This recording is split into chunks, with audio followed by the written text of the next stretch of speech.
Hey guys, welcome to the first episode of the Podcast Island with Perry Hoye. I'm your host, Trudy Collins. This podcast can be only viewed on YouTube, and you can also see shorts on the One Man Island podcast IG account.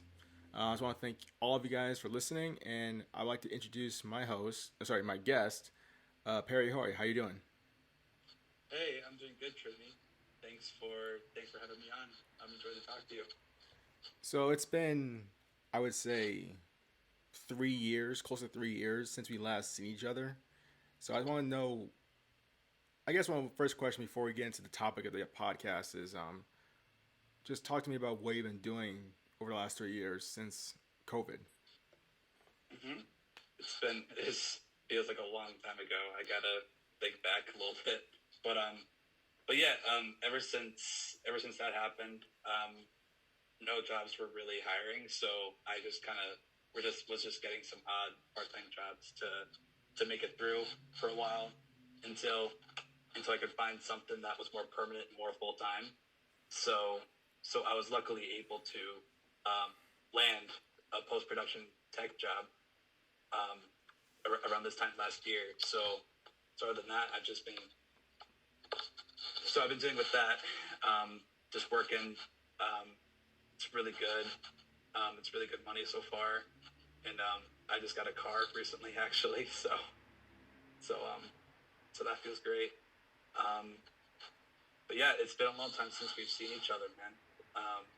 I've just been kind of trying to get by, and I still do photography on the side sometimes. So I'll be doing shoots and I'll be editing photos as well and keeping up with that. Um, but yeah, I've just been trying to keep myself occupied. Yeah, How about you? when COVID happened for me, everything shut down for me. We still did classes, I still did my homework, but I ended up moving down to Baltimore, and ever since then, I've been just working part time jobs as well. My primary source of income is just working at Home Depot overnights, so that's brings home the bread, but not a lot of bread. Outside of Yeah. that, I would say I was working for Coa Sports. It's like a mini sports club that has baseball, basketball, field hockey, and basketball. I was their videographer and photographer. I was doing videography for Ultimate Disc League, which actually has a strong fan base. And then my last thing I did was I did some videography work for a junior hockey league, not hockey league, hockey team. Oh wow. Yeah, so that's what I've been doing. But right now, I'm just trying to find that full time job that I've been searching for. Yeah, exactly. It's tough out there, man. Like our field is really competitive, so like it's kind of hard to kind of get started sometimes. Yeah, but I'm curious before we start the actual main part of the podcast. Um, where were you when COVID happened? Like when they officially shut down the country? What were you doing, or where were you when that happened? So where was I when COVID happened? Pretty Yeah, much, I was at school actually. I was at Southern, and Southern I came. Connecticut. For those who don't know. Oh yeah, Southern Connecticut State University. Got to give them a shout out. but um, but yeah, like when COVID happened, I was attending Southern, and I believe I was working on something for SESU TV, which is the student-run television program that school does. Um, I believe I was working on something for that, and then we got a notification on our phone saying that we're gonna have to move out. Southern's closing because of Southern cases in Connecticut were spiking. So so yeah, I kind of had to move out within like 2 days. Um, so yeah, I was at school, and then that notification kind of hit, and then it just kind of hit in that moment of like, wow, like this thing's really getting serious. So like those next like 24 to 48 hours were just very like fast moving. Like I had to move out within 2 days. So um, weird time. weird time for it to happen in, for sure. I guess it was more stressful for you, but in my case, I was in Birmingham, Alabama, for a Division II national championship meet for track and field, and Oh yeah, that's right. I remember that morning we had our practice. This was, I think, the day before the actual meet, the actual 2 day meet was going to start, and so we had our practice. We get back to the hotel. Well, before then, it's funny because I think before then we went to Subway to get some food. And then as we get back to our vehicle, coach opens the door and then some stray dog jumps into the van. And it's this dog literally hasn't eaten in a while because you can see its rib cage. Oof.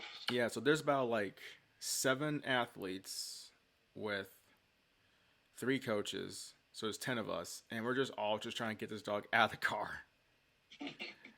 And it's a rental car that we got down there, and we're just like, and for the first thing I think was like, I'm not sitting anywhere near where that dog was standing because I don't know where that dog has been. I don't know what he has. He looks friendly, but I'm sorry, I'm not getting anywhere near that thing. Yeah, exactly. I wouldn't either, especially if it's like a stray with like the rib cage showing. But here's the thing: like we heard rumblings that of the possibility of the country shutting down, but we were trying not to watch it or trying not to think about it because we had meet the next day, and I was competing the thing on this. So it was starting on a Saturday, I think, and then I think my four because I was running the 4x4, we had it on a Sunday. So those were 2 days I was running race on the Sunday. So I was hoping that if they're gonna shut it down on Monday. That way I can compete and at least try to get at least try to compete on a.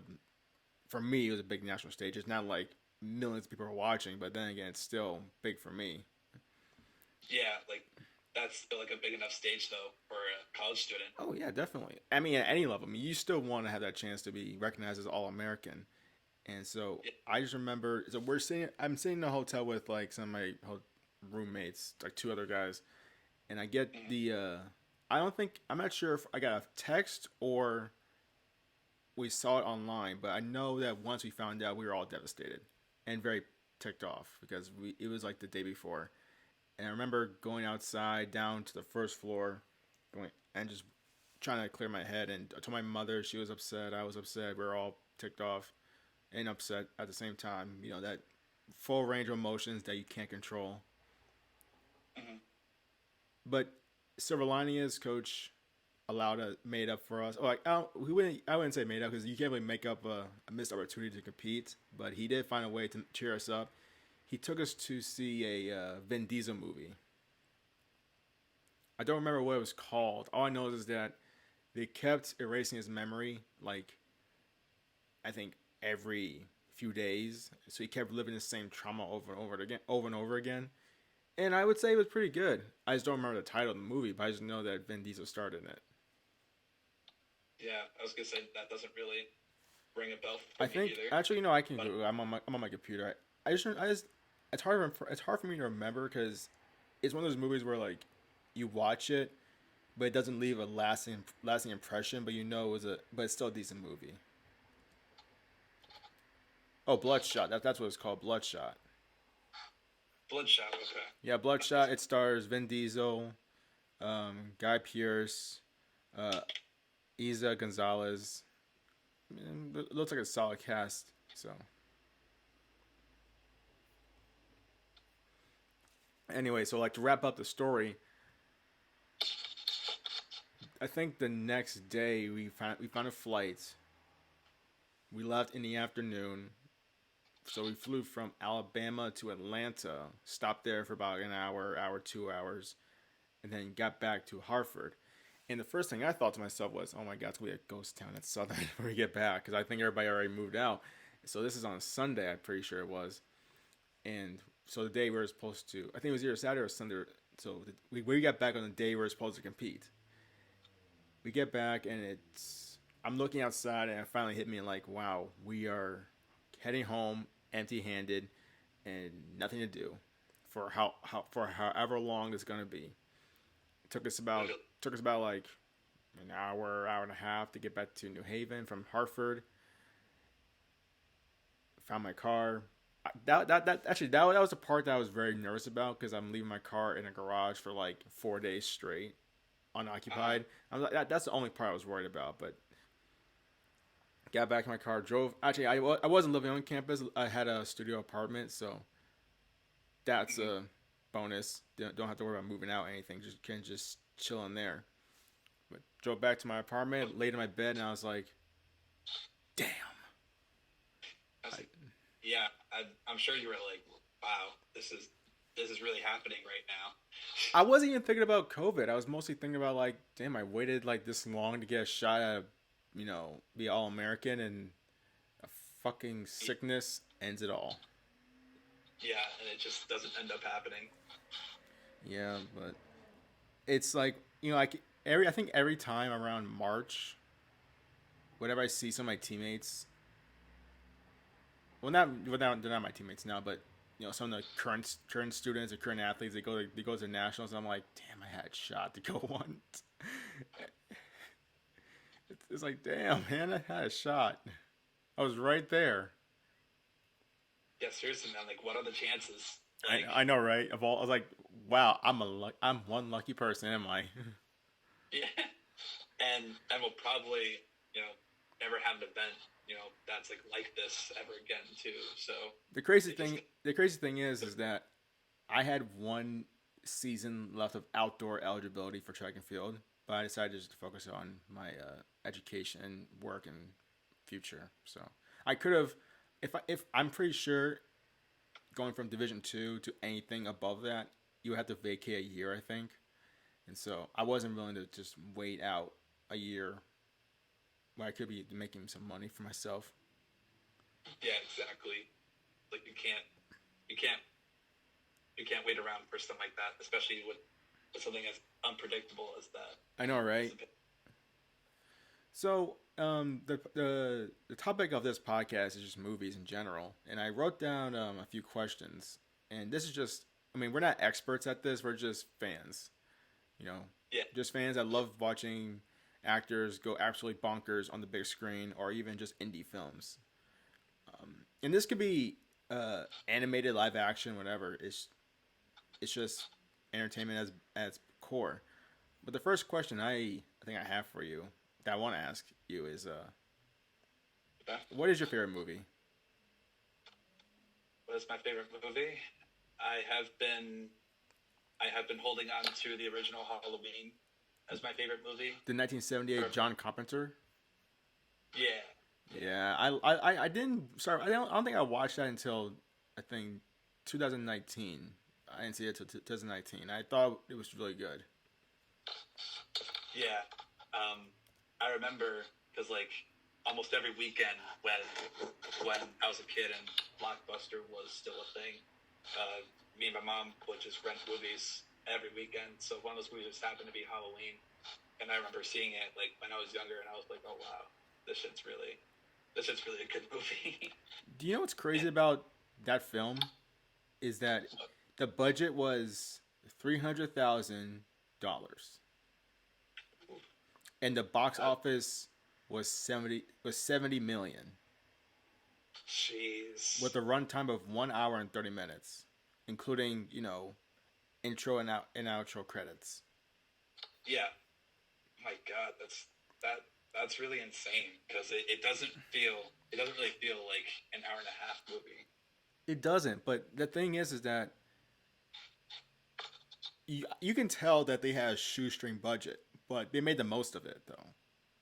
Yeah, exactly. And they had like kind of like established actors too at the time to really sell it.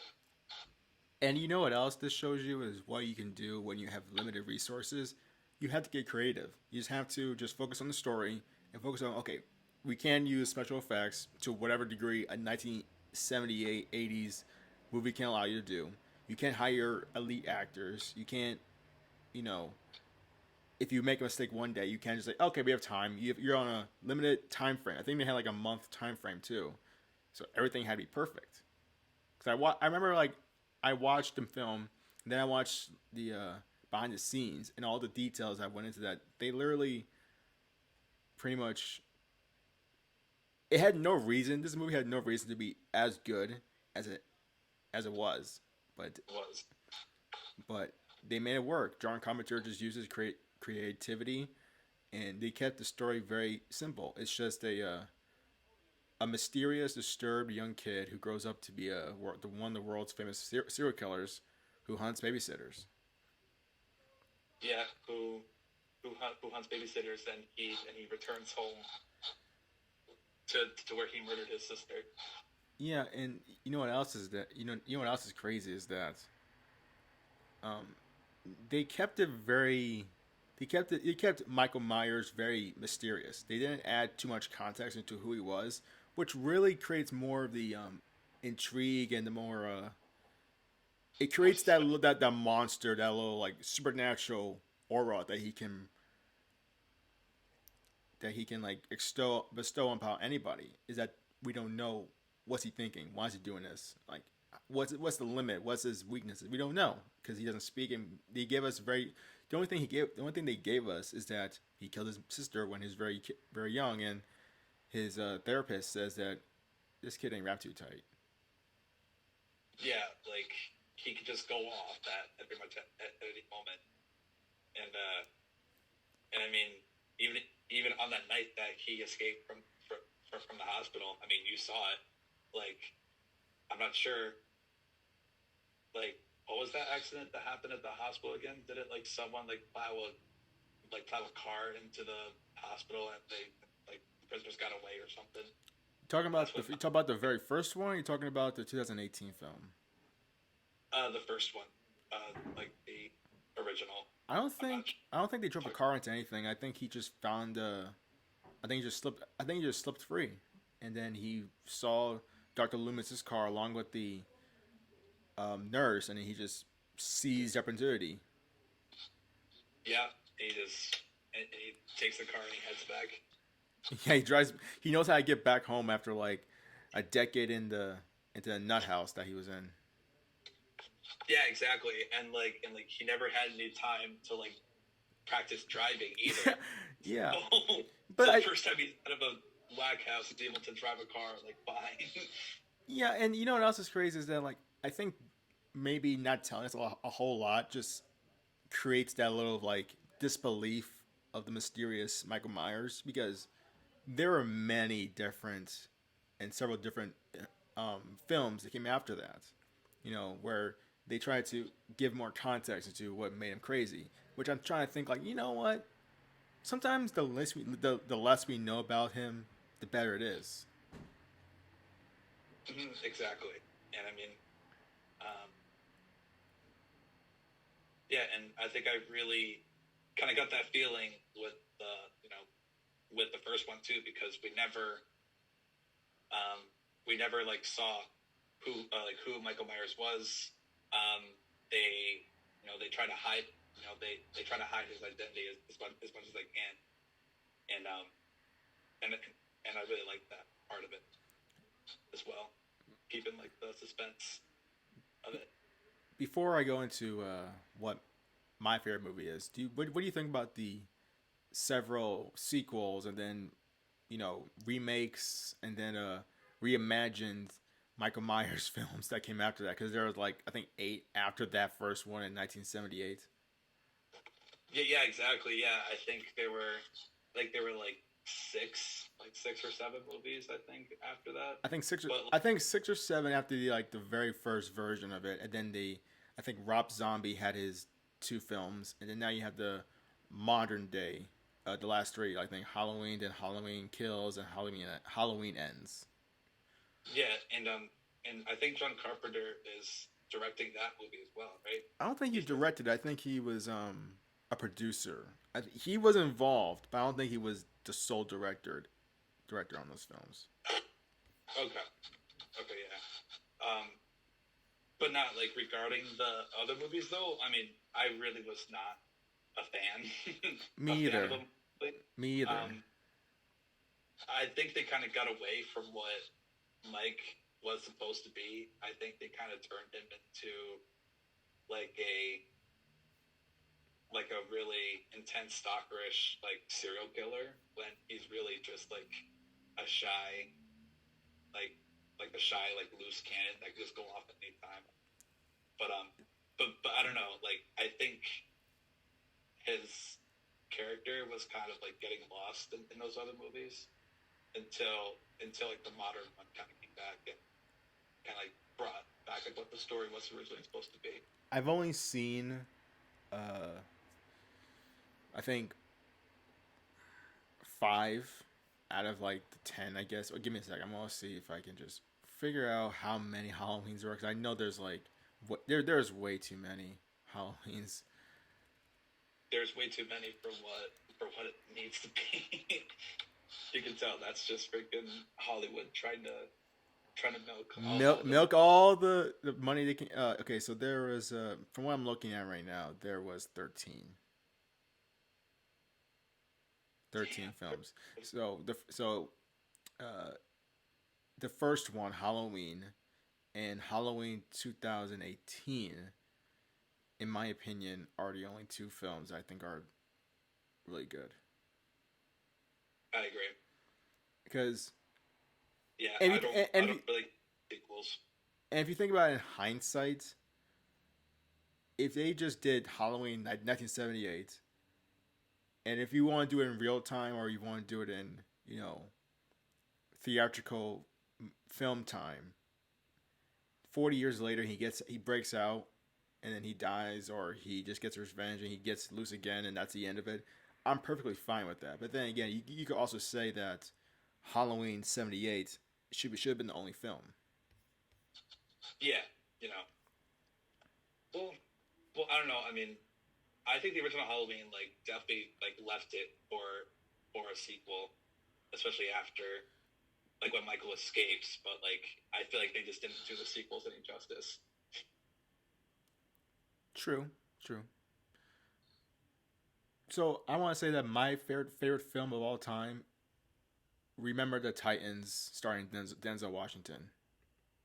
Oh yeah, that movie. That movie to this day, I think is still my favorite movie of all time because, and it came out in 2000, starring Ryan Gosling, Ryan Hurst, Wood Harris, Will Patton. Again, one of the reasons why I love this film so much is because it's sports. Denzel is in it, and it does a lot of things about building a team, understanding that racism is more taught than people actually hating one another, and it just shows you that you can love somebody primarily because of who they are rather than the skin color. And it's a fun movie. It has really awesome music in it, which I always love seeing is awesome music in a film, especially the ones that I can just go back and listen to over and over again. It's not just tied to a film, because there are a lot of films that have great music that pertains to that film, like the Batman films. You can't really find that. You can't really find that anywhere else except for just Batman. But Ain't No Mountain High, that's a classic. Yeah, and I think they wrote it like just for the movie. Yeah, it's just a awesome '70s movie that just tells a story about integration, the schooling system, how difficult it was for everybody and families and the team because they had to learn how to work together. They didn't like each other, but they just learned how to work with each other and realize, wait, what am I doing? Like, he's an awesome guy. Yeah, it kind of make like the characters more as they learn to work together. Yeah, I think I honestly thought it was the best. The way they shot a lot of these scenes, as far as like the action scenes, like the in game ones, I think was some of the best I've seen from a sports football film because it wasn't just like a lot of cuts here and there. Oftentimes, you saw a great wide shot of the line of scrimmage. They held on to the shot of the quarterback going back to pass and throwing the ball. They held on to the ball as it goes to the receiver.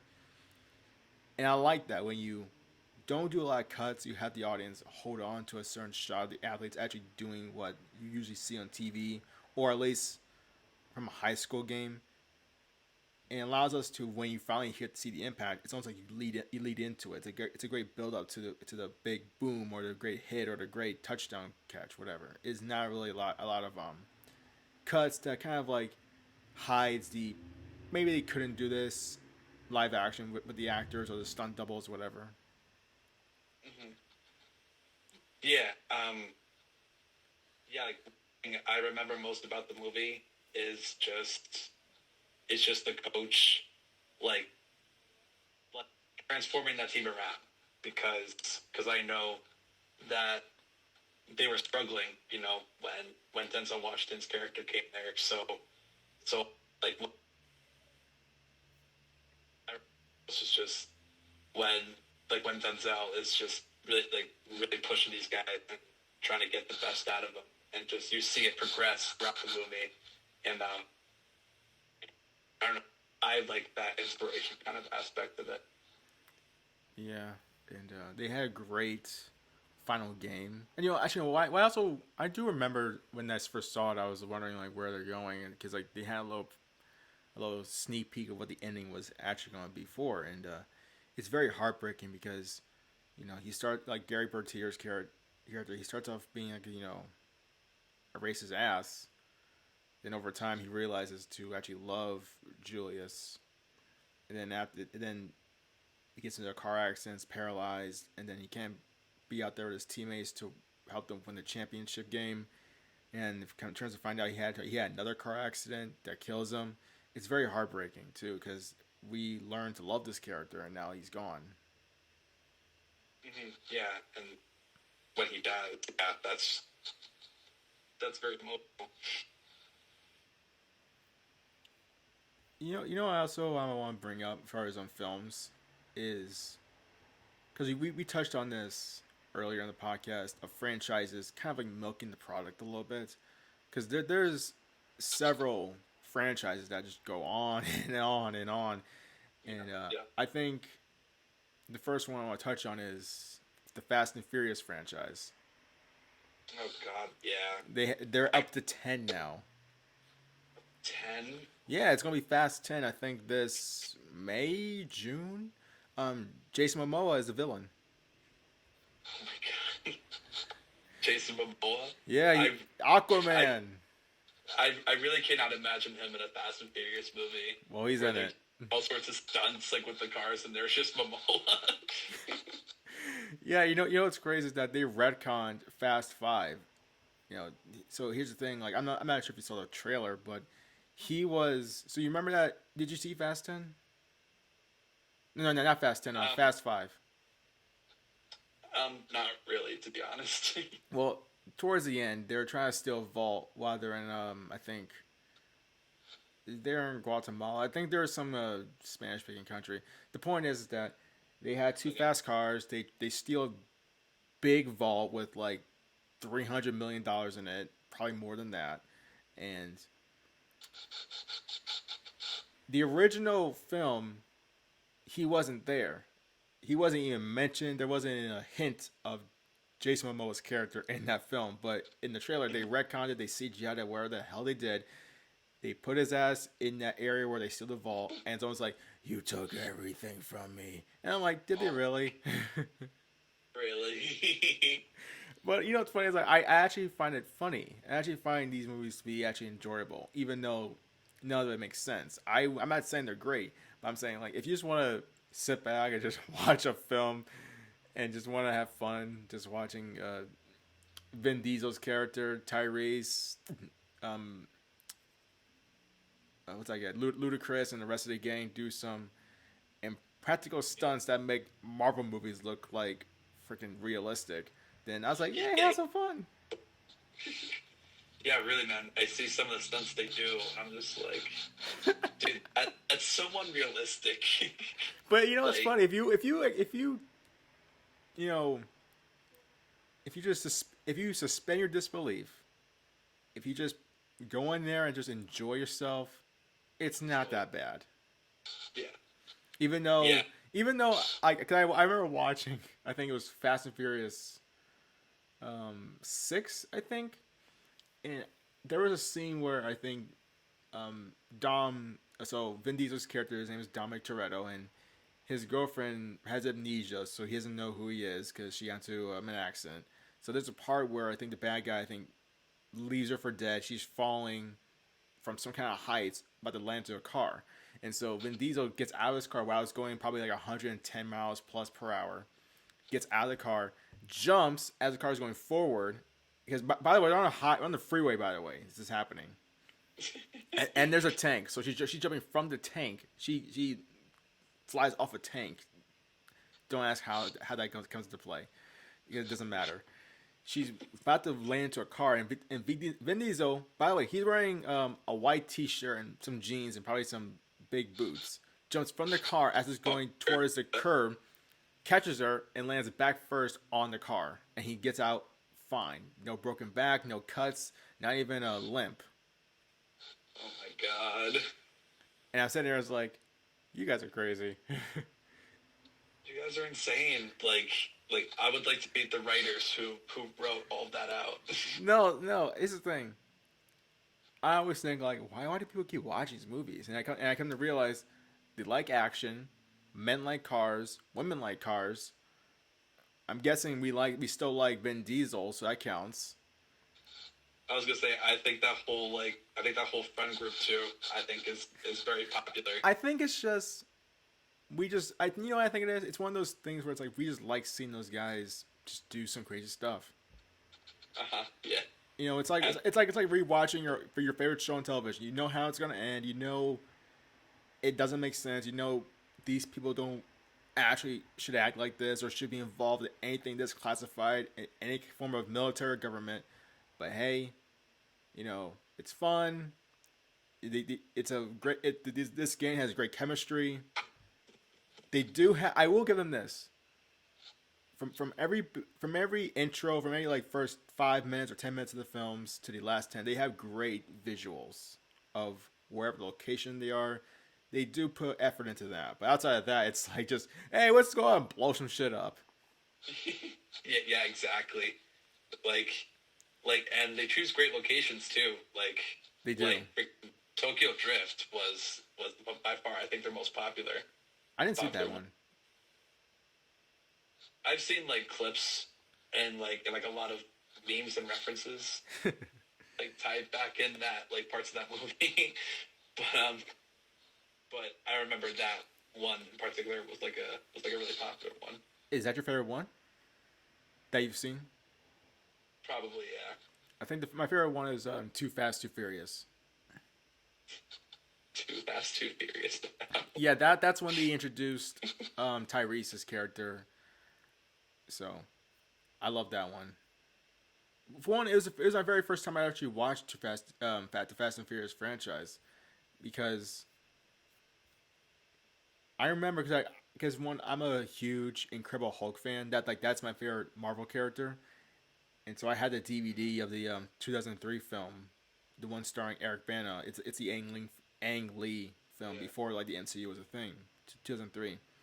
And you know, for those who don't know, I don't know who's been listening to this, so it could be our generation because a lot of my friends are our age.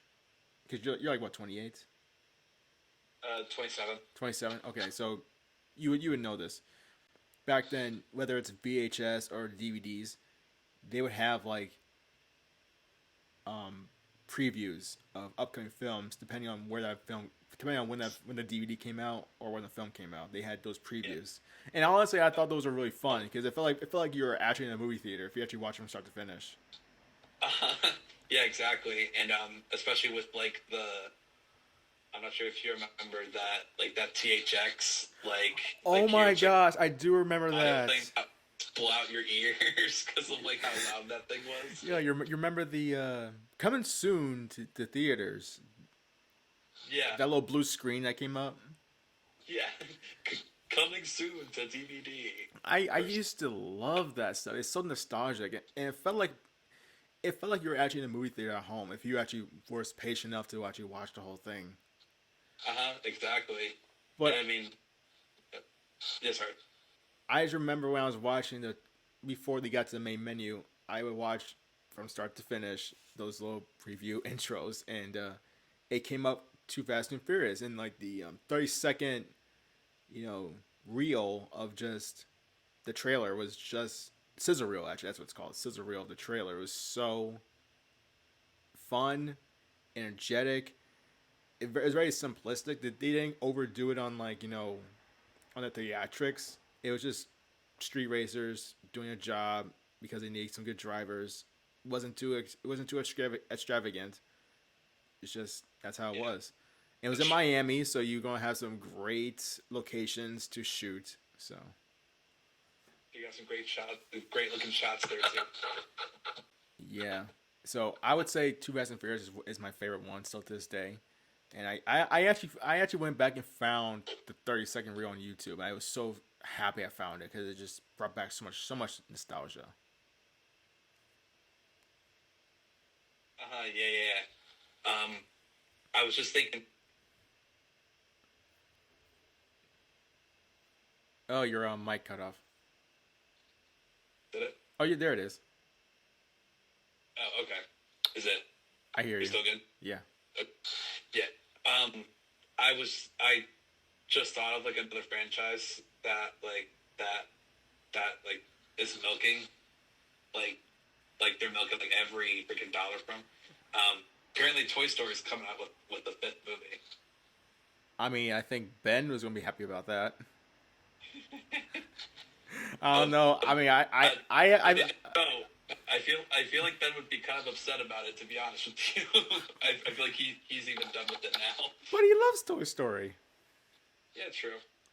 But like at this point though, like what can you do? I Because don't like know. I mean I don't know. Like I thought the third one was like the last one where like where the toys got left off with the neck with the little girl from from that daycare center, and then I thought that was gonna be it. I thought that was a great ending. And then they came out with the fourth one. It's funny. So you're saying they come out with a fifth one. That means there's four. I've only seen up to two. Oh really? You I, never I got haven't seen the third. I haven't seen the fourth. Oh, okay. I've had the unlucky opportunity to see all those movies, so I don't even know if I'm going to pay attention to this one, to be honest. I want to deviate from movies for a quick second and just talk about TV shows. Is there a TV show? It doesn't really matter if it's modern or it could be when you're a kid. Is there one that you just always go back and look if you could, like if there's a TV show you always try to watch, no matter if it's old or it's new or it's unpopular or it's popular. Is there one that you love the most? Um, I mean, a show lately that kind of has me like into it and watching it. And it's like it's in between seasons right now, but I finally gotten into Stranger Things recently. Really? Yeah, after like so long for not really like watching it or get given a chance, I finally like watched it and I got caught up with all the seasons. But I was just like, damn, this is a really good show.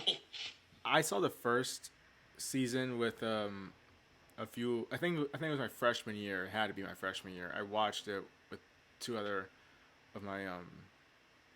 We had a little small circle in Neff Hall. I don't know if you ever been to Neff Hall.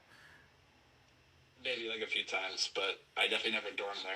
Well, I was I had a few friends in Neff Hall, and I remember a few times they would just binge watch Stranger Things. I would be in there just watching it, and I wouldn't say I'm not gonna say it was bad. I'm not gonna say it was great. I just barely paid attention to it. I just didn't. I don't know why. I just some movies or TV shows it doesn't grab my attention, but I can't say it's terrible because I don't believe that you should say a film is terrible if you can't give it the time of day to watch it from start to finish. Exactly, and like you've got to give it that chance too, because I mean, it could be something that you really like. I think my favorite TV show, because that I have three that to me is hard for me to pick. It's Avatar: The Last Airbender, and the original Teen Titans, and then I think Law and Order SVU. Those are my three favorite TV shows. And I'm thinking I can't decide. Oh, also SpongeBob, but I'm not gonna count that because I'm not gonna count that because to I me, look you thought about that too. I was like the original SpongeBob was like the best, but like I know there's a lot more stuff like. I'm not. And here's the thing: I think SpongeBob is in its own category because it's one of those shows that doesn't need like a overarching plot. It just needs, you know, charismatic characters and just a simple plot to get you through 15 minutes or 30 minutes of a show. Yeah, exactly, and do a really good job of that. Yeah, and like, well, to push back, I might go talk about SpongeBob for a second. But I just want to say the reason why I like Teen Titans and Law and Order and um, Avatar: Last Airbender is because there's a story from start to finish. And they had to hit all the key points of storytelling. Zuko's story arc. You have Teen Titans. You have Robin trying to be a leader, all that stuff, and there's like a lot of great stuff in there. And then Law and Order, especially early seasons, you have there's a lot of story to be told with a cop trying to be a father and a cop at the same time. A female cop trying to have a love life and also try to be in a job. The captain trying to manage the whole department while trying to avoid feeding into his desires to drink. You have a conspiracy. You have a conspiracy theorist. You have a man that doesn't trust anybody, including his own family. All these films involve groups, and they're very divisive, and they're as far as like how they interact with each other at times, and it's very intriguing. And I just can't pick one, but if I had to, because I've seen it, because I binge watched it 4 times from start to finish, all the seasons is Teen Titans. Yeah, like Teen Titans, like that show really had a. I really liked that show, like growing up. I mean, Oh my god, it was. I anytime I heard that TV show intro, I sprinted to my television and just made sure I got to watch the entire damn thing. It was easily. I'm saying It's the most catchy superhero intro TV show I've ever heard in my entire life, and nothing comes second, in my opinion. yeah, and I'm not sure if you remember, but back when Cartoon Network used to have like actual website to like play games that you could Yeah, go, I did do that stuff. like they had like a Teen Titans like fighting online computer game, and I remember playing that a lot too, like as well as like watching the show. And dude, that show was just so good. It was. Scenes are good. It's easily the funniest. I would say it's funnier than Deadpool. I'm going to put that out there right now. I think Teen Titans is funnier than Deadpool because what helps it is what helps is that it's animated. Yeah, And it has a little bit of Japanese animation style in there. So you have a little bit over exaggeration of facial expressions. And because it's animated, you don't have to go like, oh, this doesn't make any sense. I'm like, yeah, it can't make sense. It's animation. Who cares? yeah, like you can literally do anything. You can like it can be way to right, but like whatever you want. Oh my god, I can't do any justice to any funny moments I remember from that show. All I know is that Oh yeah, me neither. I can't do any justice to those moments because I would go maybe a month or maybe a month or two and rewatch it, and it still makes me laugh. Yeah, freaking. I remember Beast Boy was like he always got me laughing the hardest. Yeah, Beast Boy makes me laugh. No, I remember one time where I think Starfire's sister was visiting, and this is like the first season, episode 3 or 2, I think.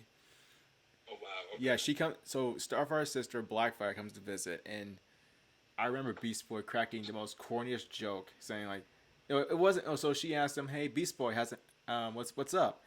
And Beast Boy says, "Nothing but a ceiling, baby." And Blackfire says, "Huh, that's funny." And so Beast Boy leans over to Raven. And it's like, "See, she thinks I'm funny," and Raven just kills his vibe, saying, "Statistically, I suppose someone had to. And I'm like, wow, like talk about That's killing the funny. vibe, man. I like actually remember that. Exactly. She and here's the thing, because Raven doesn't smile ever. She says it. Yeah, She says it. ever. She gave it the most dry ass response, and it was so funny.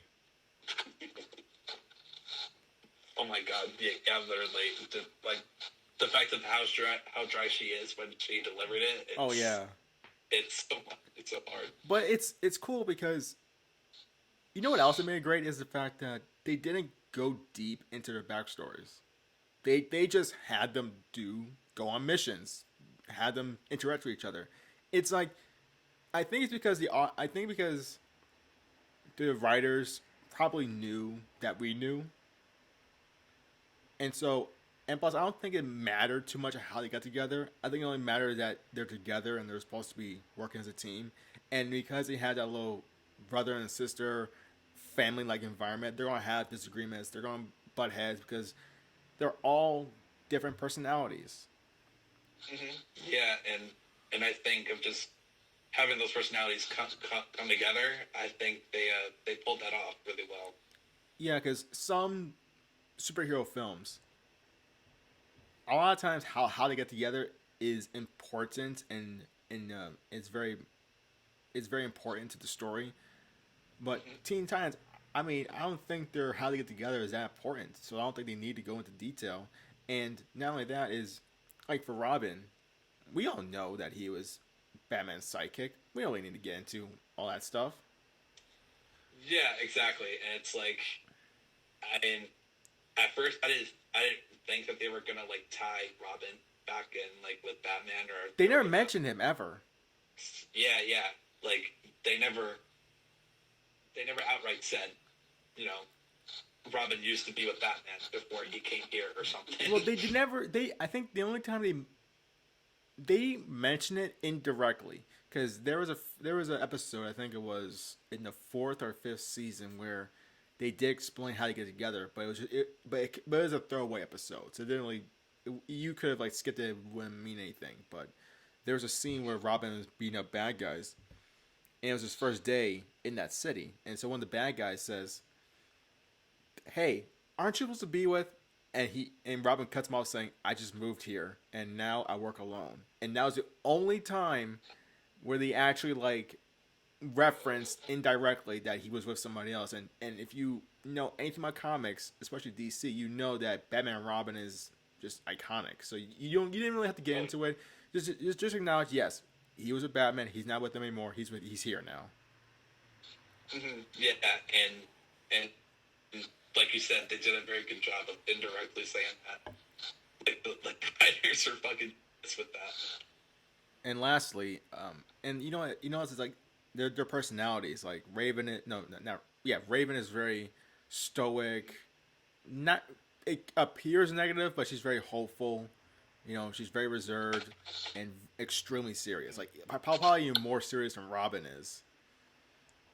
And then you Oh have yeah, way more. Starfire, who's very naive and very whimsical and overly optimistic.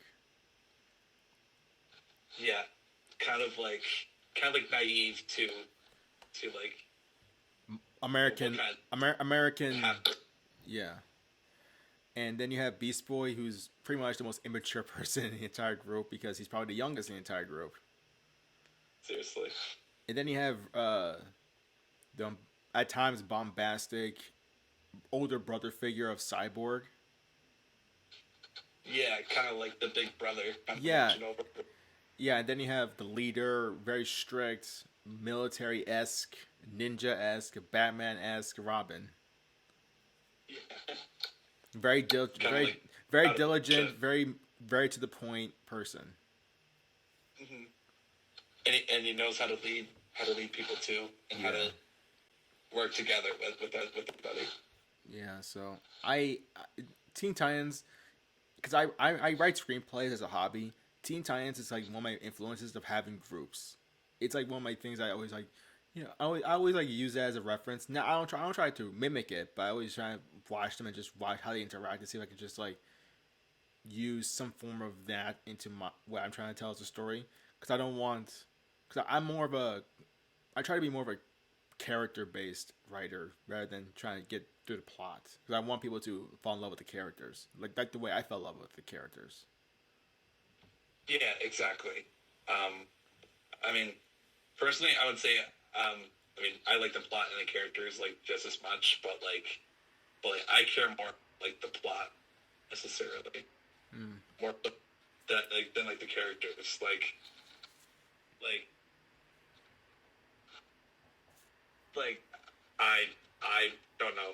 Some characters are meant to be liked. Some characters are meant to like not be are meant to not be liked. But like I think just how they interact with the overall plot, I find that really interesting. Mm. Speaking of superheroes, is there like a favorite superhero movie? Like, what's your favorite superhero movie? And I guess if you want to say you only have one between DC or Marvel, or you want to say one for each, that's cool too. But is there one that you just, I guess, for Marvel to start off with, that you, I guess, you connect with in some kind of personal way, or just your favorite in general? I'm trying to think. I really like all of them to be honest.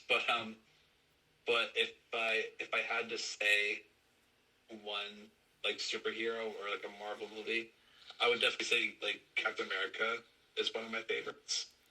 Um, Is there like a particular which one? Because there's three. with Chris Evans. Yeah, there's only been one live action Captain America. So are you talking about all of them in Oh, general, or are you just like are you is there a particular one like the first Avenger oh, one, then you have the Winter Soldier, then you have the Civil War? sorry, yeah. I was more so talking about like the first Avenger one. Okay. Um, I don't know. I really like the character of that. Uh, you know, before he got juiced up and became like the superhuman that he was. Um, but like, I like his message. I like his motivation. I like his leadership, and I like how he's just always trying to do the right thing. It seems to me that like you fell in love with Steve Rogers before he got the super soldier serum. Yeah, so that when he became the super soldier, um, I see he didn't change so much like from what he was before, like Hmm. personality wise. Is there anything about like the action that stuck with you, or is it mostly just character work? Because like oftentimes, because it's very hard for some movies to be great action and great character at the same time. Because oftentimes, depending on the director, he will lean more on the action than the actual character. Because like just for example, like Michael Bay, he you can say that a lot of his stuff is more action than actual having great characters. Yeah, yeah. Like he focuses more on the Theatrics, like the theatrics, the explosions. the CGI, all that stuff, like the cool slow motion shots of people reacting to literally Dragon Ball Z mass hysteria, mass like destruction of cities, rather than just having great characters. Yeah. Outside the robots. Wait, what about the robots? I'm saying like I think the only we fell in love more with the Transformers than the actual characters of like the human characters. Oh, yeah, yeah, yeah, for sure. Um, but I'm sorry, I was about Rogers. Oh yeah. I like I don't know, just I like Steve Rogers' power. He's pretty much like a superhuman, like with super strength and like super agility and everything. I don't know. I really gravitated towards that more. But You can also say that who he is as a man is his greatest superpower. Because if you think yeah, about it, the super soldier serum really truly only worked once, based off of what it was intended to do. hmm It only worked But once weren't on him because he was the most pure heart. but weren't they gonna try to turn like a whole army of like soldiers into what they gave Captain America or Steve Rogers? Yes, but the point is that like, and I'm only saying this because they mentioned this in the film, is that great power, like you know the phrase like money doesn't change people, it just makes you more than who you already are. So Mm-hmm. in the film, I think this was like the day before or the night before Steve Rogers was going to get injected with a super soldier serum, and so um, the doctor or the scientist that came up with this formula told Steve Rogers that told the story of the Red Skull and how he injected himself with a similar substance and it turned him into something horrible. And this serum turned Steve Rogers into something just it just gave him muscles, but it gave him abilities, but it didn't change. It didn't. It just made him more than who he was. He's already strong-willed, but he just didn't have like the physical features to back it up, and now he does. And all you have is just Steve Rogers, just bigger and stronger and faster and smarter. Mm-hmm. Yeah, and it's literally like the same person too. Yeah, I think for me, my favorite, and again, I'm a diehard like Hulk fan. I bought two comics already. I bought the Planet Hulk comic. I am about to read the Immortal Hulk comic, and I've watched. There's only been three solo Hulk films, live action and straight to DVD film, and that was the '03 Hulk, 2003 Hulk, directed by Ang Lee. There was a MCU 2008 film, and then there's a straight to DVD Planet Hulk film, animated film. I Mm-hmm. watched all three. I think the animated one is the best Hulk film ever made. But with that being said, I think my favorite superhero film of all time is Sam Raimi's Spider-Man 2. Yeah, Spider-Man 2. Yes, Sam Raimi's Spider-Man 2. This was like 2002, I think, when that film Okay. came out. And to me, uh, as a former student, high school and college, I related to that film so much because, well, for one, it starts off with Peter struggling to do pretty much regular, normal, everyday, every man things. He starts off. He gets fired from a pizza place. He's late for his own birthday. Uh, the only way he can make money from selling pictures if he pictures Spider-Man and they smear his reputation. He's like the class. He can barely handle the rent. His aunt's house is up for foreclosure. Yeah, All that's happening, and it's like, my God, that's so relatable. really. Yeah, it kind of like it humanizes the character. It kind of like makes them more relatable to like the average person. Yeah, and another thing that really hit me is the fact that he has all that stress, and once he sees MJ go with someone else, knowing that all he has to tell her is why he can't be available to her, but he can't because that would be kind of selfish, and that put her in danger. He can't really tell her that, and so now it's more of like it's more like stress, and he can't think, he can't concentrate, and deep down inside, he doesn't really want to be Spider-Man, but he's telling a lie that he does, and so that's how he loses his powers. And I remember like seeing on YouTube, like there's all these theories like how did Spider-Man lose his Spider-Man abilities, and I'm like, did you guys not watch the film? You guys really not pay attention to what happened in the movie. Sometimes I feel like people ask these questions as if they didn't watch the damn film. Yeah, like just asking like totally asinine questions. Because like they're like how he loses his powers. Well, I was like, well, Doc Ock before he became Doc Ock literally told Peter to his face that if you keep something like that balled up inside of you, pretty much a lot of stress too, it'll make you sick. It'll prevent you from doing what you want to do. They literally said this in the film, maybe like 10 minutes before he started falling from 20 stories. And I don't know how he survived those falls. Yeah, like I remember when I first saw that when I first saw the second one, freaking Doc Ock freaked me out. What do you mean he freaked you out? Well, like I saw it when I was a kid, so I guess just the concept of seeing like octopus, like menacing octopus, like tentacles out of a person. I don't know. That was like too much for me to handle at that time. Man, I thought it was cool. It's yeah, yeah, but like I don't know. I saw that and I don't know, like rah rah excitement wasn't my wasn't my initial reaction. I was like, oh no, Yeah, well, really cool. to me, I think Spider-Man Two. I mean, it's either that or Black Panther. It's either one of those two. I mean, that one's really good. That one was really good too. Wakanda Forever. That was a tearjerker. Damn, I can't believe he's gone. Yeah, and he wasn't in that second one at all, right? No, man, they didn't recast him. They didn't.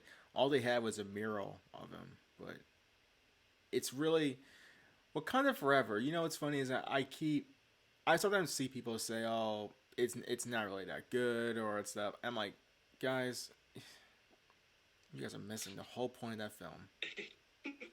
Yeah, like it's not even about him being gone. I mean, I'm sure they still kept the story going. What Wakanda is and Black Panther. Here's what Black Panther really is. Black Panther Wakanda Forever is a story about grief. It's how we handle loss. Mm-hmm. Sometimes, for Shuri, what? Because you saw the film, right? Or did you? Um, I I did not see the second one. Do you care if I tell you about it? I don't care now. All right. So here's the thing. It starts off with Shuri trying to save his brother, but she can't. There are people who saying that, oh, Wakanda is such an advanced country. It can't cure cancer. I was like, dude, we can't cure cancer either. So shut up. Seriously. And so look, the point is that like she couldn't save her brother. That's a weight that she has to hold on to for the rest of her life, knowing that how smart she is. Pretty much a lot of Wakanda's advanced technology is because of her. She couldn't save her brother. Now you have Namor, the Submariner, the first mutant. He watched his own people being hurt, killed, and chained. You know, he doesn't want to see that happen. So his reaction is to seek revenge. He's quick to kill. He doesn't waste any second to exact revenge on anybody who crosses his path or kills one of his own. Shuri, in a way, locks herself in her lab and just continues to build things as a way to distract herself because that's how she's handling the loss. Namor is more tactical because he cares about his people. So does Shuri, but she's kind of like locked herself in a psychological prison because she can't get over the fact that she still couldn't save her brother, which is pretty much understandable because for obvious reasons. Okay, so now Yeah. there's this threat of killing Ironheart, Riri Williams, and so there's a connection there because Shuri sees herself and Riri. They're two African American women, very smart, ability to build technology that the average, genius, Stanford, Harvard, Yale, MIT level intelligence couldn't come up with. There's a connection there, and so when she sees her threatened, it's almost like she has to protect her because if I can't protect a person who's as close to me as possible, then like what do I have to live for? They didn't have to tell us that. I can figure it out just by watching it. Mm-hmm. Yeah, they didn't have to be so direct with Yeah, that it's message. it's show don't tell. Be a little indirect with the message, so the audience, because you have to respect the audience intelligence for us to figure out the connections, where the story is heading, why they're doing this. So you have to respect the audience. If you keep telling us what's going on, it's gonna take out that little of intrigue, that little aspect of mystery to whatever film you're watching. Yeah, and yeah, and I mean, you just don't want to blatantly just kind of take like all that information, like better and don't tell for sure. And so pretty much, I want to fast forward to the end, and I'll talk about bits and pieces of the middle.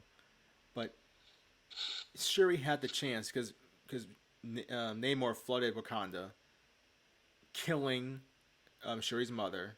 So she has every reason under the sun to kill Namor. And to be fair, I think I'm not sure if it's Shuri or someone else, but they end up killing one of Namor's people. I don't think she was. I don't think the person was as central to Namor as um, Shuri's mother is, but to Namor, she's everything. So the point is that like Shuri could have killed Namor because she had the chance, but she decided not to because if I do that, then we're going to be in an endless war, and the last thing we need right now, while we have heavy hearts, is to be fighting one another, where we could be helping one another, or at least be allies. Exactly. And this again, the story is about grief, and right now they need healing, not violence. Yeah. So I guess they're going to use violence to this.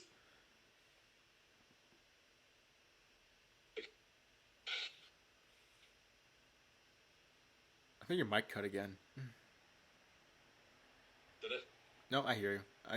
It kind of like came in and out, Okay. but yeah, violence in this kind of type of movie, they needed love and healing, and more of a accepting of where they are in life, you know, and that could be a message that could be given to anybody whenever they lose a family member or a best friend or even a pet that they felt close to. It can be hard, but then Yeah. again, you had to find a way to navigate it. And sometimes I feel like if I can figure out a story and I think it's done well, I can't really get mad at it. But sometimes I feel like people just either suppress what they see and just want to be the contrarian or whatever the reason is. It's just like I can figure this out on the first watch. Yeah. And I mean, everyone's perspectives are different too. So what you might perceive from what the movie is trying to tell, I guess other people aren't able to make those same perceptions. Just out of curiosity, do you have you ever written a screenplay before? Um, for class, I did. There was a screenwriting class I took with, I believe, Derek Taylor. Yes, In I this had him too. class. I had him too. Yeah. And we wrote a script in that class that I was actually pretty happy with. But other than that, I haven't really written many screenplays. But I definitely like want to though. I've written three more after the class with Derek Taylor because I find them very therapeutic and I find them very fun. Exactly, and I like the creativity that can come from writing stuff like that too. Yeah, do you remember Like, what the plot was for your screenplay? Because it was like 15 pages long, right? I think so. Um, it it was like a sci-fi kind of. I,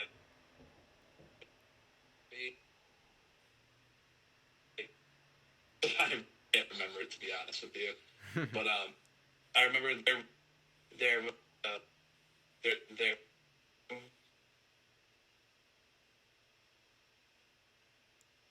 I think you have to be facing me for the mic to work. Oh, let me try. I'll try with this. Um, but yeah, so there was like a necklace or something um, that I think was made from something that like the aliens or the extraterrestrial like people needed. Mm-hmm. So they ended up coming right to right to Earth, try to get it back, and and I think everything, and I can't remember exactly how it ended. I think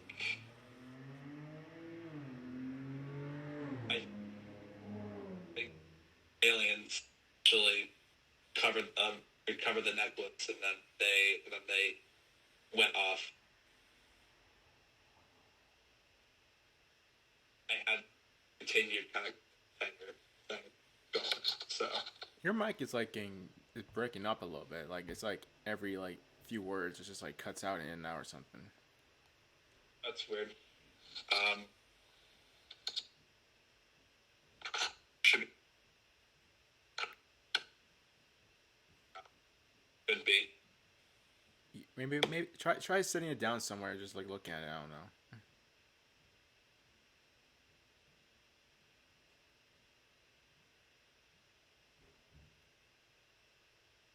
Can you still hear me? Yeah. Can you hear me? Yeah, I don't know. I for a second there I thought it cut out again or something. Okay. Um, I hope it's not cutting out. But Wait, what do you have it connected to? Is it connected to your headphones or something? yeah, it's like a part of the headphones. It's like a built-in mic. All right. So yeah, But but yeah, that's pretty much it. It was like a sci-fi kind of like it's like a sci-fi. do you I think when I wrote I don't remember mine from I don't remember, was it junior year or sophomore year? It was one of those 2 years wrote. I was in Derek Tier's class, but the most recent one that I written, it's just about four friends who hang out together at college. It's I wanted to be I'm actually trying to write 13 scripts for one season. I'm not trying to be a director or try to get this picked up on CBS or PBS or HBO, wherever the hell. I'm just doing it Yeah. for fun. So the point is that in college you develop friendships, little cliques, and that kind of helps you get through college experience, because getting through a college experience, by yourself is kind of tough. Knowing that you're away from family, depending on where you're from, because if you're in Connecticut and you're from Pennsylvania, it's kind of tough because you're not close to friends. So you have to develop your new friends. Mm, And so one of the things that I'm trying to do is to create very diverse um, characters from a ethnic background and a personality background, and have them come together from whenever they have stressful parts in their lives, as a way for them to get through college. And some of them are going to be 1 year away from graduating. Others are going to be there for an entire 4 year experience because they're freshmen. It's like one of those things where like you have different age groups, different parts in their life, and that's clashing with one another. And so the first episode I have is like one student who she is in senior year of school, and she's been so focused on sports and her studies, mainly because her parents push her to be a CEO of a company, and she wants to do her own thing. And so she ends up going to a party, much to the chagrin of two of her other friends. And by the end of it, she ends up getting into a college party fight. But that can oh, great. that can happen. That can happen in a college party. You can get into a fight and Yeah. shit can go down. And on the other side, there's a B plot where there's one student who's not really that social, you know, and so one friend's trying to get him to be more interactive. It's one of those things where like you have two different ideologies of college mixing together and trying to figure out, okay, it's okay to have fun, but you have to be mature about it. It's okay to stay Mm-hmm. inside and not get into all this craziness, but you still have to manage your life to try to have that fun life. Because it's only college, it's only for 4 years. For some it's four, for some it's six. But once you get past 4 years, once you get past the bachelor's degree, you're not really some are not really that focused on partying. They're just trying to get that masters and get out of there. Yeah, exactly. But I like that. I like that idea of blending all of those experiences together to kind of get through college because I feel like that's something that people could be relatable to. Yeah, and I like part of me because I try not to pull any punches, and I try not to be as I guess clean with it. I kind of want to show that college can be very disgusting and very fun at the same time. Because I remember when I was a freshman, I occasionally I would go into Neff Hall's bathroom and go take a shower early morning, and sometimes I'll find shit on the floor. Uh, Like I'll open the curtain and I'll see like what the fuck? Why is there shit in the floor? and like actual shit, right? No, oh yeah, it's legit like poop. And I'm trying to feel like I like So just, so you so you just gonna leave it here? yeah, like has anyone pick that shit up? No, oh the janitor probably did, but there's but you would know that there's like 5 or 6 stalls of like showers, so sometimes there'll be two stalls that are closed because of shit, and you just hope that 3 people didn't get up before you and took those showers. Because sometimes I remember one time I got up and all 2 were closed, 3 were taken. I'm like, I got a shower, man. I ended up going to the 3rd floor boys' room and taking a shower there. Yeah, oh my god. And I felt so weird because I only had a bathrobe, so I had to like walk in there pretty cold, get down the stairs, and like the staircase is like pretty cold too because it's like right outside, and so I had to Oh god, slowly make yeah. my way back to the dorm. It's annoying. that was a good experience. Yeah. But I'm trying to think what else I can ask you. Are you a? Is there a movie that you don't like? Like you probably just like if I ever like I'll never watch this movie ever again. well, I mean, I can't really think of a movie in particular that has really had me like not like it, but like I mean, just typically romance comedies. I'm not particularly a fan of. You don't Just like that, you don't like romance comedies? not really. No, like that. I don't know. That too much like horniness and sweetness and just like the over exaggeration of like trying to get back with someone and be funny about it. I don't know. It's never really. I never really liked it. You know, honestly, I don't like it either. I guess it's because to me, I'm thinking like, you're pretty obsessive, man. You just move on with your life, you know. yeah, yeah, exactly. Like stop holding on to the past. You know, just But you like know just what move else? It's forward. part of me. It's like, in what world does this really happen? What Yeah, like yeah, what guy or girl can definitely like just like from a distance like, oh my gosh, she are so beautiful. If only if there's only a way. fell in love. You know, falling in love, and you know, like the first time that they met and saw each other and like subessing over one another. I'm like, you know, this does not happen in real life. There's no way someone can be on the first look. It's like my first love on the first sight. I want to marry this guy Seriously, yeah, they or, just like or try marry this to woman. do someone. They're pretty stalkers, really. You think about it. Yeah, Some of them can be very stalkish. It's like you're obsessed with this woman. Like, dude, there are other fish in the sea. there are other fish in the sea, and you can go about this, you know, but healthier way. but part of me is like, how desperate are you? I Do you mean, want it that? I've been single for like forever, but I'm not staring at a woman from like 10 yards out.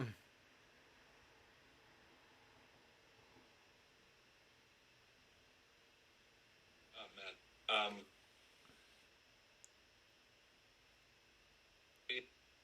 Like Could you repeat that? You cut out again.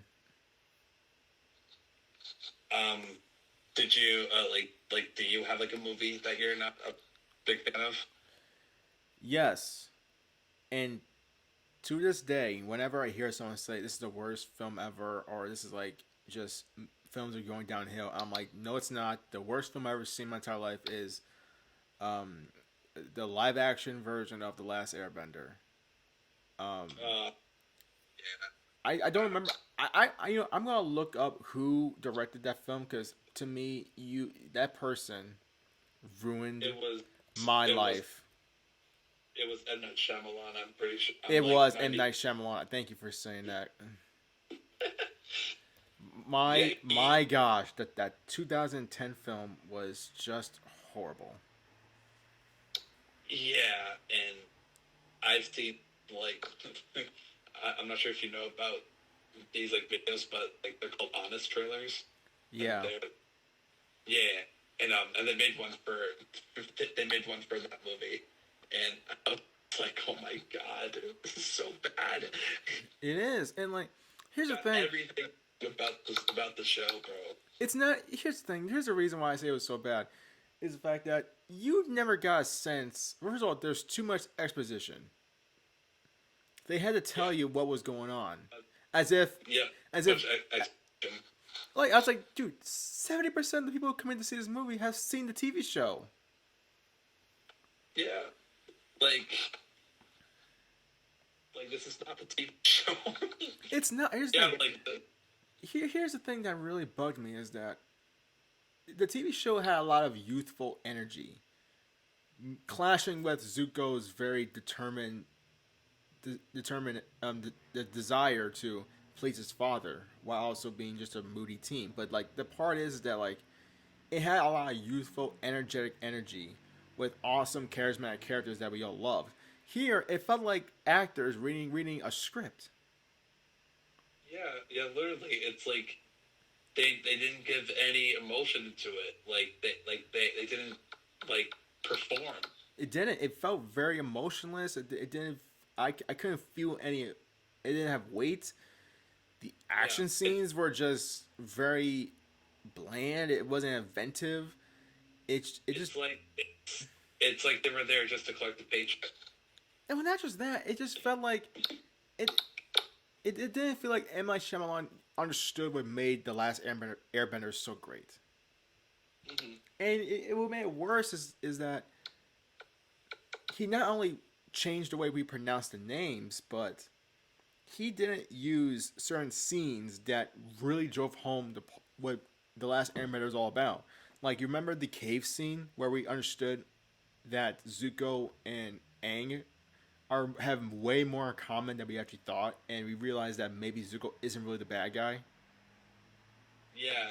Yeah, and then that it turns a little bit to where we start relating with Zuko a lot more. Yeah, and it's all Zuko and Aang. What they both have in common is that they both made a mistake to some degree, and it's not really a mistake. It's more because Aang running away when he realized he was going to be taken from his family is a very honest and realistic kid. Because I think Aang was like probably like he was 12 or 11 at the time, so for him he's still immature. He's still a kid. For him to run away like that when he realizes that like his own he's taken away he's being taken away from his own family against his own will because of a predetermined destiny that he never really asked for is so much for him to take in. And it's way too much for him to understand, and he just reacted immaturely, which you would understand from a kid. And you have Zuko, who we realize that Zuko is a really good person, but he was punished for doing a humane thing and not having guards being sacrificed for because they have families, they work so hard, and he was punished for it by his own father. And Zuko is trying to play a character that he's not equipped to play. He's a nice kid. He just was scarred so badly that it scarred his perception of what's right and wrong. And that could have taken like less than 5 minutes to tell. They could have done so many things better with that. And and the character Like, and I don't know why he it was bad casting. It was. I'll give him one thing: the costumes were good though. the costumes were on point. I'll give him that. I'll give him that. The costumes are on point. The costumes and like the set design, Yeah. like all that was fine, but like the content and the characters and like the script and the story, it's just no. And I'm so glad that the movie didn't do as well, and like they stopped after the first one, because God help us all if they screwed up Toph Beifong, I would have lost my mind. Oh yeah, hell no! I would have lost my mind. Because And freaking Toph is Toph by wasn't. far the one of the most badass characters in that entire series, and if they screwed up her, they would have been hell to pay. Seriously, and M Night Shyamalan may not be making another movie again after that. I mean, he did. He did, yeah, but like I was just saying, like if that all that critic after the movie, just I was just saying in case if that might have ruined his chances. This is I will say, I think this also teaches a lesson for two things. One, even in bad films, there's always something to like, and for that is the set designs and the costumes. Even though I hate the movie, you got to give M Night Shyamalan credit. He or the costume designers, give him credit where the credits due. They did a great job with the costumes, but doesn't excuse for bad screenplay and just overall bad acting. And yeah, and you can tell when it was just like, again, I was watching it, I was thinking to myself, they're not acting as if I'm watching the characters. It felt like they're just reading a script. yeah, it really felt like that they weren't like getting into character, like No. they really getting into acting it out. They're It it's just like it felt like the first day of table reads. it felt like that they literally just came in to just do their job and then they left for the day. It's Yeah. like I don't know. It clearly did not show any effort, and those are the most important like parts of a movie too that you gotta really like come through on. Well, I'm not, I kind of want, actors have their jobs, but then again, the director has his responsibility to tell the actors, okay, I need you to give this much emotion here. I need you to do this. I need you to be here. I need you to turn here. There's a reason why a lot of times when movies bomb, it's either bad actors or bad directors. Oftentimes, if you have a great actor like Denzel, and he has a bad director, oftentimes Denzel, knowing how good he is, he can probably save it. He can probably manage it to be good, but it won't be great because bad directors can hurt a movie, and bad writing can hurt the movie. And both of those Yeah, for this film was on full display, and it was easily like the worst hour. It was like it was like hour and 40 minutes. Hour and 40 minutes for a movie that covers 25 episodes of season one. You oh my god. I understand they're That young. I understand they're young. I mean, because there's a rule we have when it comes to casting young kid actors as far as how much time they have to spend on a workday. But if you're gonna make a season one movie good, you have to it has to be over 2 hours, at least 2:15. yeah, and you gotta find a way to get all that content in. You don't you don't really need all that content. What you need is just the key elements. You need the early part. You need the early part, Boy in the Iceberg. You need Zuko and Aang's first appearance. The middle of the film Yep. has to be the cave scene. It has to be the cave scene where we find out exactly how Zuko and Aang got to this point in their lives. And the end scene can happen at the I think the Southern Water Tribe. I think it was where the for the final battle scene, you can have it there, but you have to have certain parts of the movie, certain key points. You can't have everything. You can't have all the cake and eat it. You just need certain parts of it. It has to be and it has to be the central part, and you can sprinkle in your own ideas because I think reimagining the movie exactly how the season one was, it won't create as much intrigue because we already know what's going to happen. I think adding a little splice of your own ideas can add a little bit different flavor to the film, but you still need the central parts of the film to work. Yeah, and especially with the movie like that, like yeah, you can definitely kind of a little bit into like what you want to do like for that movie, but based in the characters, you got to keep the same. Yeah. Are you a Star Wars fan? I'm gonna be honest. If I saw more of the movies, I probably would be, but but I'm not a big fan of Star Wars. Okay. Then I want to ask you about it then. Um, I mean, I'm just saying, like, because I have friends who are diehard Star Wars fans who love them. uh, Like, I think my friend who's from, shoot, I forget where he's from. I think he's from Newtown, I think. Um, I guarantee I can't confirm this or not, but I'm pretty sure there's a marathon on TNT of Star Wars every Saturday. I'm pretty sure he watches that from start to finish from 8 a.m. to 10 p.m. He loves him some Star Wars. The original trilogy, the prequel trilogy, the current trilogy, the spin-offs, the TV shows, Mandalorian, doesn't matter. If it's Star Wars involved, he's watching it. And I respect him for it. that's funny. Yeah, there's all sorts of new content and shows coming out for that now. Yeah. I mean, I'm curious. Like, so it, I'm trying to figure out how to ask this question, but did you ever imagine yourself, I guess, doing any kind of film or being part of like any kind of production or any kind of like that? And if so, like, what got you involved with that? Um, I mean, definitely when I was young, I never really saw myself. I mean, when I was really young, I mean, I never really saw myself going into it. But I just remember just watching movies was always a fun thing. Um, I would always just do all the time when I was growing up. So um, I don't know. It didn't really hit me until I got older when I first started in college that I wanted to go into TV. I just took you know, and and just kind of around film and TV and just talking about it and just being a part of it.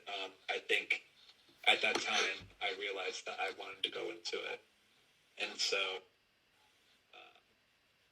and I think by that point I had been doing some photography by that point, but for sure um, it was for one of my first few classes in college that I decided I wanted to go into film and TV because I don't know. I also love like being behind the camera and like working the camera as well. So and I, so so I guess something that's kind of been a part of me like since I was little, but I never realized it until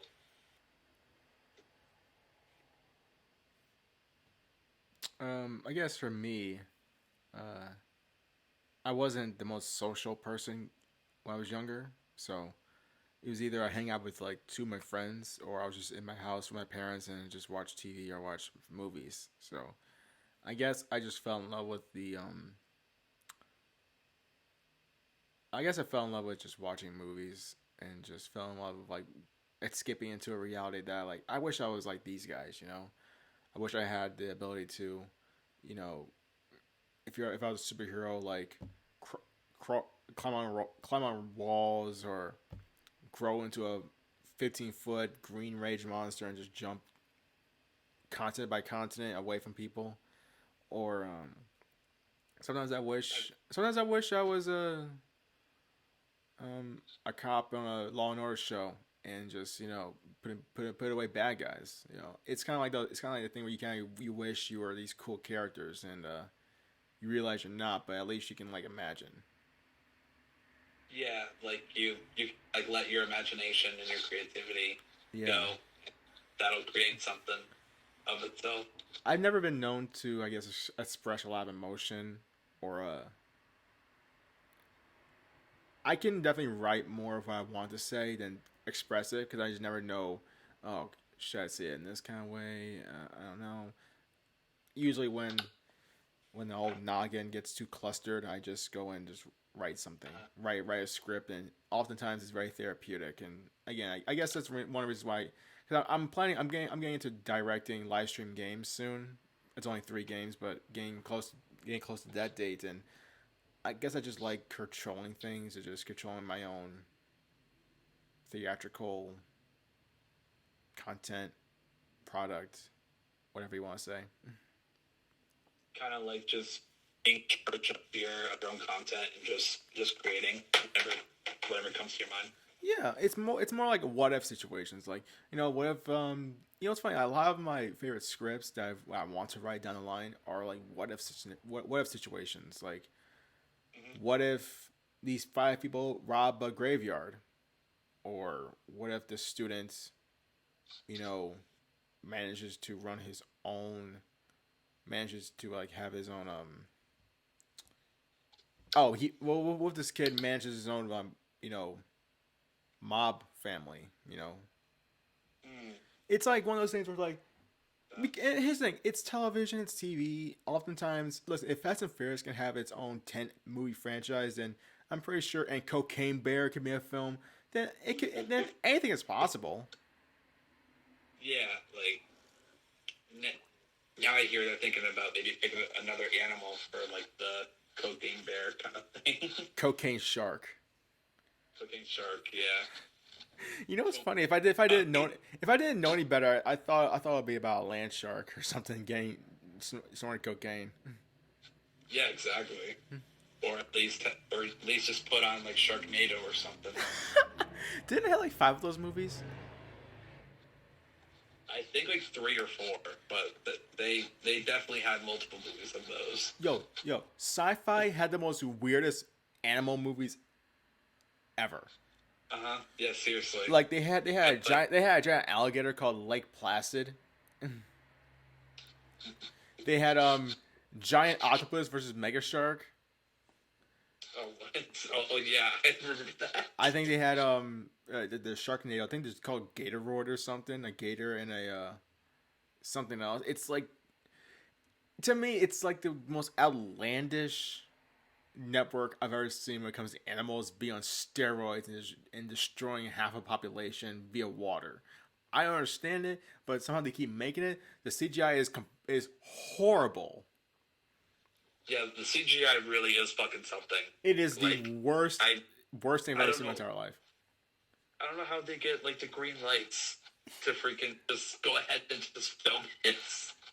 It's like, yay! They You want to make a crappy movie that maybe 100,000, like 500,000 people are gonna watch on Sci-Fi at 8 o'clock on a Friday. Here's a few $1 million. Make the CGI however you want. It doesn't matter. Yeah, seriously, it's just like we really don't care what you guys do. Just write something. Oh, And oh, we'll make. there's a movie. There's a movie. It's called Shark. I think it's called Shark Attack 4 or Shark Attack 3 or 5. I'm not sure. All I know is that there's a scene where a guy is driving a ski boat. I don't remember what it's called, but he's trying to get. They're on water and he's getting away. Oh my gosh! And he's driving straight into a shark. And here's the funny thing about that: the shark that they use, it wasn't even CGI. It was stock footage from a different movie. What? If you watch, I'll send you a link after the podcast. If you watch it, you know that shark and that movie did not go together. By the way it's shot, and they probably CGI that guy into that shot, him going into the mouth, and it was like the most. And I was thinking to myself, Oh, who? that's great. I was like, who approved this? Yeah. Yeah, seriously, like who was the executive executive producer that just okayed this? But you know what? Here's another question. Have you ever watched a movie that you knew was bad, but you just kept watching it? Yeah, like um, yeah, like there's some movies that I've seen where like I start watching it and I'm like, wow, okay, I can tell that this is gonna be bad. But how do you know it's gonna be bad? Like, do you know from like the first scene or maybe the first few minutes or even the trailer? Do you know? Oh yeah, this movie is gonna be I terrible. I wouldn't say within the first few minutes. I would say like once once the major overall plot point is established, like if it's like a really like good thought out like story plot line, then yeah, I'm into it. But if it's like a simple kind of story arc that just drags out for a very like drags out for like 2 hours, then yeah, I'm not gonna fuck with it. I swear to God, sometimes you just gotta watch a movie and you just gotta laugh. You know, Yeah, yeah. You just kind of think about you. It's just a movie, but it's like just a movie. It's okay. You'll get through this. just a movie. I can't be too I can't be too like picky about like what I'm seeing. But Yeah. I'm trying to think. Was there a movie where like I just like this doesn't make any damn sense? I don't know why I'm watching this, but I'm gonna watch it. I'm trying to think because I'm I, trying to think because I don't like. I'm very picky. I don't like watching bad movies. I just don't. I just can't neither. do that. Me neither. Yeah, it's like if I'm just gonna waste my time for like 2 hours, I'd rather watch like a good movie and not like not a horrible movie. but Hmm. What's is there a movie that I just that didn't like? Outside of the last Airbender, but I'm trying to think. Is there a movie that I've watched and I'm like, this is bad, but I'm gonna watch it again? I don't think there is one. I don't think it exists. yeah, I mean, I kind of wish I could say the same thing too, but like I really can't think of many movies Hmm. that I've like thought were bad, but I've wanted to see it. Uh, you know, I was thinking about this question for you, because I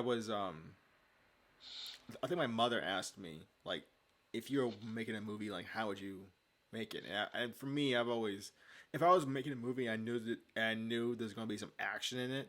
I would always start the movie with some action because it wakes up the audience a little bit and it kind of like gets them involved in the film.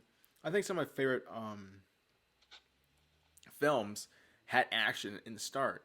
I think The Dark Knight, it had I think Joker's goons robbed a mob bank. There's some action at the beginning, and I was like, "This is awesome. This is gonna be awesome." Yeah, And you just know it's like, "Oh yeah, we're in for a treat. Let's go." yeah, and I I feel you. The Dark Knight was definitely one of my favorite movies, but when it came out, Did you see like the I thought Eight was fantastic. Did you see the Robert Pattinson Batman, like the most recent one? I have not. I recommend I you watching it. It's 3 hours long, but it's worth it. It's every second's worth it.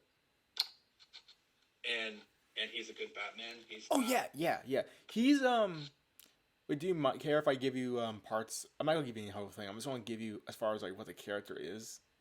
They portray this as like still how to learn how to be Batman, and the scars of his parents' death is still with him for obviously, but it's much more fresh, and he definitely he comes across very he's more focused on Batman than anything in his life, and he wears it extremely on his like not on his sleeve, like on his entire shirt, face, hair, pants, shoes, the way he walks, the way he talks. You can tell he just wears it.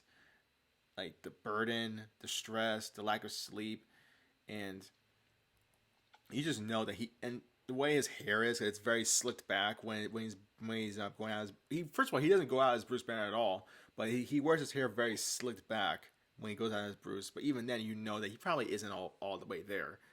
And when he's Batman, his hair is all messed up. It's not really that kept. It's very I'm not gonna say emo, but I would say very distracted, distant, reclusive, bordering on depressed Bruce Wayne. But he's still young enough to fight through because he has the Batman as somewhat of a mental therapy, but it's really destroying him because he's not really like accepting where he is at this point. Mm-hmm. He's still like accepting himself. He's trying to accept himself as the Batman. Yeah, but not as Bruce Wayne. And that's what this. And here's the thing: like that's what the city really needs is Bruce Wayne, not really Batman. And Bruce Wayne doesn't really understand that, not yet, actually. Okay, yeah, that's interesting. I'll have to. Yeah, it's a very. First of all, the film takes place like the city that they use is New York City, but they make it a very uncomfortable and kind of like a hell place to live. That's how they structured Gotham City. And wow, okay. So it's like a gritty, like a gritty, like kind of crime. Yeah, it's very like if you once you watch, you realize, yeah, it's not a place I want to live. Yeah, for sure. Yeah, and I think it has a very noir drama feel too, and it's a very, I would say, meticulous, intentionally slow. Like I'm not saying like it's like the story doesn't pick up or it's very like oh no, it's boring. They take their time with the movements, the acting. It's not like they're in a rush. Like each scene, because whenever I watch some Marvel films, but for example, I felt like they cut the scene very quickly. Like they could have like added a few extra seconds once a character stops talking. Because I feel like once they stop talking, a half a heartbeat later they cut it. For me, it feels like with with Batman, they make every scene like they make sure you digest every bit of it and you don't cut away from it very quickly. And I appreciate that because I want to make sure to know that every second is used appropriately and they don't need to like make a quick pace. It's very methodical. Mm-hmm. Yeah, like the editing and the pacing is very well thought out. Yeah, and the pacing was really good. Like they had a car chase scene, which I would say is way better than any Fast and Furious car chase scene since Fast 5. Oh wow. And I'm not gonna tell you all the details. All I'm saying is like, you know what's funny is like when I was remembering it, parts of it, as far as like how they use the audio for the car, reminds me of Cars. And remember the animated movie, the Cars movie, the first one. Yeah. For some reason, that reminded me of that. How very accurate they were with the motor, how it revs up when you hit a different gear, and when you're driving downhill, all that stuff. It's like oh, that sounds so good. Mm-hmm. Oh yeah. And I think I love those movies where,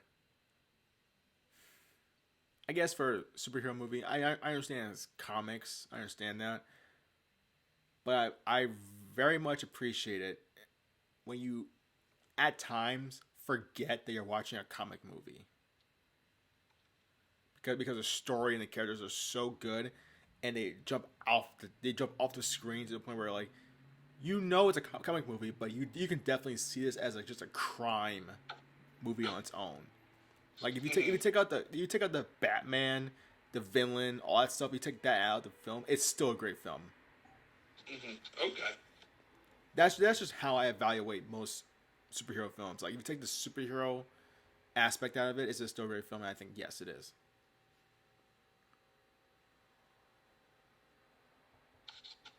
I feel that. Sorry, I'm like getting a few text messages here. What was that? I'm just getting some notifications here. But, okay. I'm here. I'm trying to think one last question to ask you. I had it in my head. I'm trying to remind myself what is it right now. Oh, okay. I guess we can end this podcast, but I can ask you this one last question. Um, Okay. is there a film and or television show that you would recommend me to watch? Um, do you watch Netflix at all? Not recently. I was watching it at one point. Okay, because some of the shows that I watch are on Netflix, but I'm really trying to think about like a show that I've really been watching lately. Like a show, movie, anything? Either or. Okay. Um. You want me to go first? Yeah, sure. I think I'm not sure if it's still on Netflix, but do you watch any? You watch anime? I don't as much anymore, but I used to watch like a lot back in the day. Have you ever watched Seven Deadly Sins? I've heard of that anime, but I never really got a chance to watch it. I've heard it's really good. I recommend watching it. When I first got down to Baltimore, I think it was my first week here. You know, didn't have any friends, didn't know anybody. I don't think I left my apartment for a few days because I just I was binge watching Seven Deadly Sins, and this was before I got my first two interviews with my overnight job, and then with Koa Sports as a videographer. That was like the week or two after when I first got here, so I was just chilling here, going to school, and just waiting for my interview. But yeah, Seven Deadly Sins got me through the first 3 days of Baltimore. That's awesome. And how many seasons does it have right now? I only saw the first 4 seasons, so I think they added one more after, so I won't guess 5. Which to me, I think 5 seasons is a perfect amount of seasons you need for a TV show because you don't want to ever jump the shark. Yeah, exactly. You don't want to put out too much to where the viewer just doesn't even know like where to start. Yeah, and then again, like some shows like Law and Order, Family Guy, Simpsons, maybe Rick and Morty are gonna go. SpongeBob also. They're gonna have like 20 seasons. Yeah, exactly. Like I don't know how Family Guy lasted that long. Like They Family use Guy's they 20, I mean 21 then. South Park is that like what 18 seasons or something like that. I think it's more than that. I saw like an ad for like their 20 like 6th or 27th season. Lord have mercy. Crazy. But yeah, if I had to recommend something,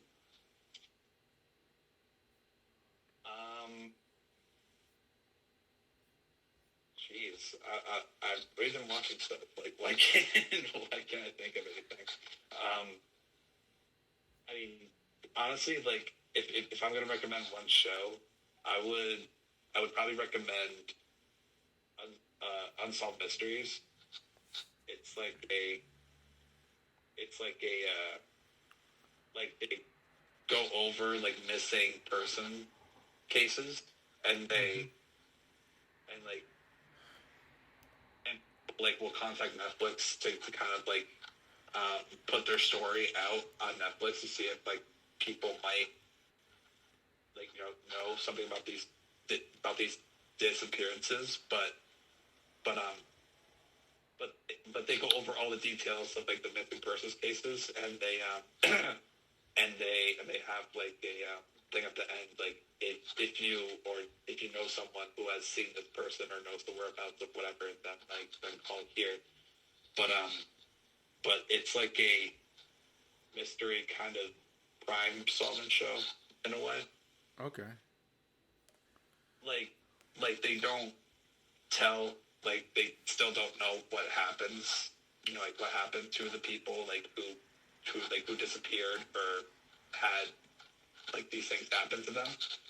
So like the private investigators, they're like going through the details of like when the person was last seen, and they'll narrow down like 10 or like 11 minutes of like of like when the person could have like been taken or been like kidnapped or something or killed. But I don't know. I started watching that and I got really into it. Um, it is on Netflix though, so I don't know how often you'll have access to that. Um, but if you ever have a chance to watch it, I definitely recommend that. All right, that sounds great.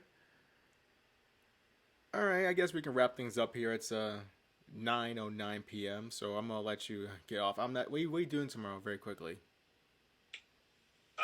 Tomorrow I'm pretty much just getting ready for the week. Like I'm going food shopping tomorrow. I'm gonna clean out my clean out my car tomorrow, um, and probably maybe finish editing up a video or two. Well, I am going to just clip a few of these. A few. I'm gonna make a few clips of from this podcast and put it on my Instagram page and then post the entire thing on YouTube. It's gonna sound a little wonky because our connection is a little iffy, but hey, it's the first one, so Yeah. I'm not expecting any money from this. I'm just trying to practice talking on the mic. I'm not the greatest at it, but I'm gonna get better. and and I think the practice like will definitely show the results too. Like I mean, I'm not used to doing podcasts either, so it's definitely my first time like just kind of talking right into the mic. So, Hey, do you want to do Do you want to do another one maybe in 2 weeks? um, I'd be I'd be open to it. I'll give you a heads up. Maybe next week, late next week, maybe on Monday, the following 2 weeks after. Just say if you're interested on a Saturday or Friday, we can just do another one. Yeah, that sounds fun. That'd be All right. I just want to say thank you to all that listen to this podcast. Thank you again, Perry Hoye, for joining me on this podcast. This has been the Podcast Island, hosted by yours truly, Trudy Collins, and my guest, Perry Hoye. Also, thanks you guys for listening. Once again, this podcast can be viewed on YouTube, and I will have shorts on the One Man Island Productions IG account. Once again, thank you for listening, and I'll see you guys in the future.